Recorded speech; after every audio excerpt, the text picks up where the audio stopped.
안녕하세요. 시티로버의 건쟁입니다. 오늘은 밖에 나가지 않고 재택근무에 대해 이야기해 보려고 합니다. 재택근무를 시작한 지는 3주 차입니다. 저번 주에는 마감이 있어서 출근을 잠깐 했는데 이번 주는 다시 집에서 일을 하고 있네요. 간단히 요즘 바깥 상태를 알려드리면 일단 길거리에 음식점들이나 카페는 거의 문을 닫은 상태예요. 편의점이나 마트와 같은 식생활에 도움을 주는 곳만 오픈한 상태죠. 오픈한 곳들도 일본 전국 긴급 상황 상태로 8시면 문을 닫곤 합니다. 그래서 생겨난 재미난 현상은 테이크아웃 문화예요. 푸드트럭이나 도시락을 판매하는 가게가 성행하고 있습니다. 저도 저번 주에 사무실에 출근했을 때 깜짝 놀랐어요. 대다수의 가게들이 이런 형태로 변해서 말이죠. 마스크는 아직도 구하기 힘든 상태인데요. 최근 뉴스에서는 일본 의료진도 많이 부족한 상황이라고 나오더군요. 최전선에 있는 의료진에게 마스크가 부족한 상황이면 일반 시민들은 말 다했죠. 저는 회사에서 미리 구비해 놓은 마스크를 사용하다가 최근 집 앞에 편의점에서 5개의 한 묶음 마스크를 보고 바로 구입했어요. 그리고 아베노 마스크로 유명한 얼굴 4분의 1 가리는 작은 마스크가 최근 우편으로 왔습니다. 생필품은 크게 무리 없이 구할 수 있어요. 몇 주 전에 도쿄 봉쇄설 루머가 돌 때는 사재기가 많아서 휴지나 보관용 식재료, 예를 들면 라면이나 파스타를 구하기 힘들었는데 요즘엔 괜찮습니다. 사재기 때처럼 진열대가 텅 빈 상황은 아니지만 사람들이 다들 재택근무를 하다 보니 마트에 장 보는 사람들도 많고 도시락 코너는 금방 동이 나곤 합니다. 네, 그러면 지금부터 저의 재택근무를 소개할게요. 저의 루틴은 아침 7시쯤 기상합니다. 일어나서 기사 좀 보고 일본어를 간단히 공부합니다. 그리고 하루 개인 스케줄을 좀 정리하고 아침을 먹어요.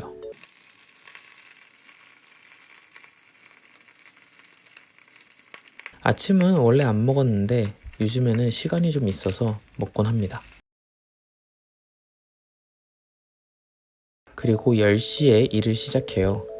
딱히 사무실에서 10시에 시작해달라고 한 건 아니지만 원래 사무실 일 시간이 10시부터기 때문에 그 시간을 맞춰서 하려고 합니다. 제일 먼저는 메일을 확인하고 주어진 업무를 시작합니다.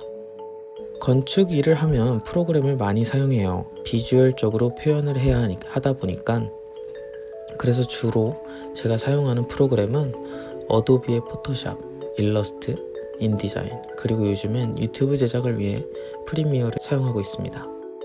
건축업계에서는 도면을 그린다고 표현하는데 그러기 위해서 오토캐드를 사용해요.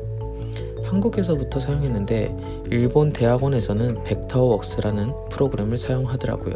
약간 일러스트와 비슷한 툴이라고 보시면 됩니다. 그리고 3D 모델링 툴로는 스케치업과 라이노를 사용하고 VLL을 이용해 렌더를 합니다. 렌더는 직역하면 어떤 상태가 되게 만들다 인데 쉽게 생각해 3D를 2D로 만든다, 3차원의 것을 2차원으로 이미지로 만든다고 생각하시면 편합니다. 일을 하기 위해서 다양한 툴을 써요. 어떤 툴을 사용할 수 있다는 것에 크게 의미를 부여하지 않아요. 학생 시절 때는 특정 툴을 사용하면 설계를 잘하게 되는 것 아닌가 생각했었는데 그것보다 내가 원하는 결과물을 표현할 수 있게 툴을 사용하면 문제가 없다고 생각합니다. 특히 실무에 들어가게 되면 사무실에서 같이 일하는 사람들과의 업무 편리성을 위해 다른 사람들, 사무실에서 사용하는 툴을 할 줄 알면 그게 제일 좋다고 생각해요. 제가 몸 담고 있는 사무실은 주로 미술관, 박물관, 그리고 주택을 설계하고 있어요. 주택 중에서도 주로 별장 위주로 하고 있죠.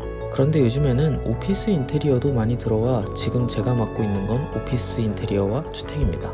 아무래도 2020년 올림픽 때문에 일본 건축 건설업계가 호황이었는데 그 당시 많은 고층 빌딩, 오피스 빌딩을 지었거든요. 대표적으로 시부야역에 다양한 오피스 건물들이 생겼어요. 나중에 코로나가 좀 풀리면 한번 나가서 영상으로 남겨볼게요. 살짝 다른 이야기를 했는데 다시 재택근무로 돌아와서 지금부터는 건쟁이가 생각하는 재택근무의 장단점과 소감을 알려드리려고 해요. 재택근무를 하다 보면 평소에는 많이 신경 쓰지 못했던 집안에 있는 물품들을 보게 됩니다. 잠깐 보고 가시죠.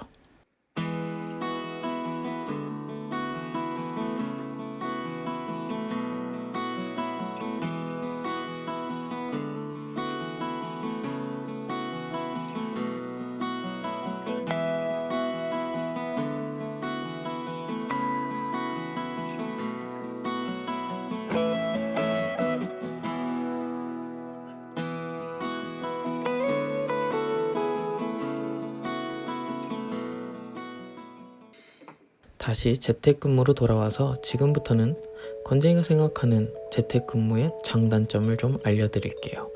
장점! 출퇴근 시간이 세이브되는 것이 장점이에요. 사실 저는 통근 거리가 그렇게 오래 걸리진 않아요. 자전거로 10분, 전철로 가면 15분 정도예요.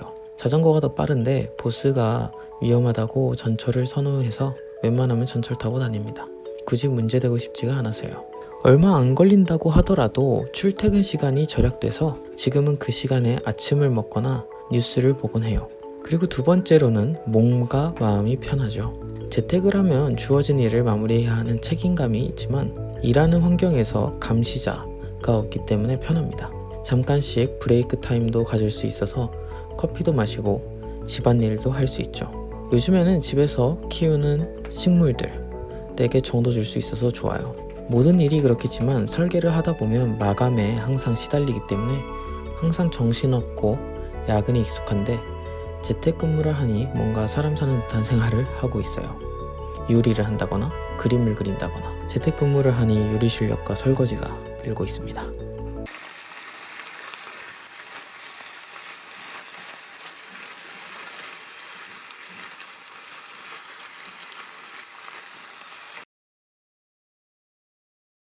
마지막으로 시간 관리예요. 제가 시간을 컨트롤할 수 있다는 게 좋아요.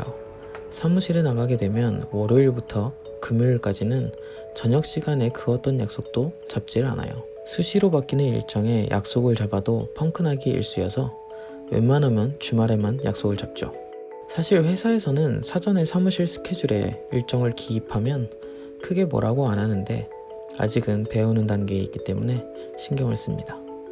그에 반해 지금은 재택근무를 하다 보니 제가 업무량을 체크하고 판단해서 저녁 시간을 확보할 수 있는 것 같아요. 그래서 그 시간에 조깅을 한다든지 때론 주변에 사는 친구와 잠깐 만나기도 합니다. 재택근무를 하니까 택배 받기가 정말 좋아요. 택배 오는 시간에 집에 있어서 항상 바로 받아서 확인할 수 있습니다.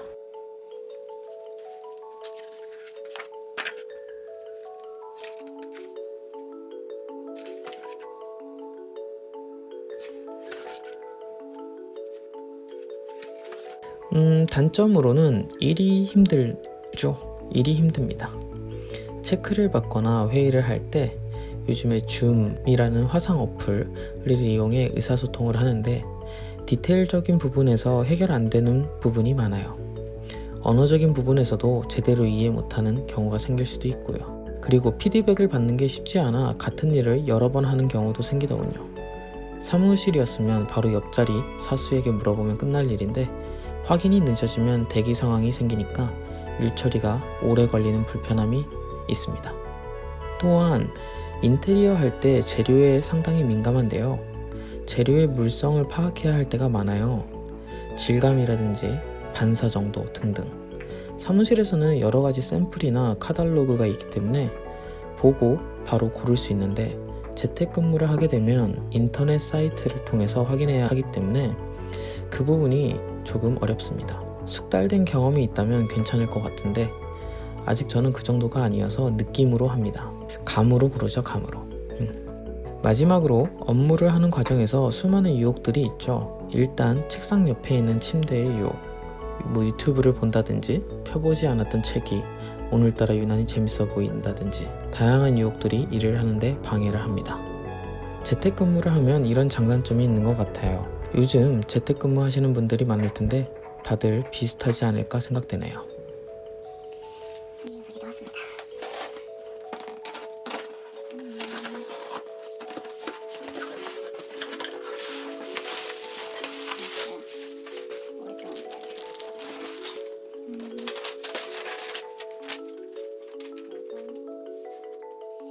얘도 연구실에 있는 책인데 예전부터 너무 갖고 싶었던 꼬르비즈의 생각과 형태 그런 책.